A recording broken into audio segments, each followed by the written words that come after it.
Bro, tumefika Naivasha. Sasa nataka tuite madem. Nataka tuite. Unajua mimi napenda madem petit, kadem ka short, ka portable, nika laptop. Nita laptop.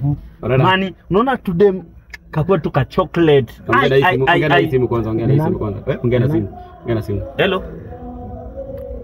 Babe, aki sio mimi nimesema nikuje Naivasha, nilikuwa naendea nyama babe, nakuja babe.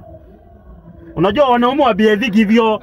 Wanaume tukuaje hivyo, sasa unafanya aje hivyo? Wewe uko na mama, ndio nini mademu nataka? Na kwa nini umenileta Naivasha? Wewe si nimekuleta kama ungeniacha nikae na mama. Tuliagree mama. Sasa amesikia nikisema nataka mademu pote. Hakuna kucheza mama, au mademu tunatafuta ni wangu. Na mimi naiba baridi. Uko na mama. Nilale na panga. Uko na mama. Nirudisheni basi kwenye mlala nje au rudi. Nirudisheni Nakuru. Gari imeweka mafuta. Shika simu yako ya takataka, nirudishe Nakuru. Hakuna mama. We support mama. Mi na kukata off by January, wewe nao utoe ni ona. We support mama.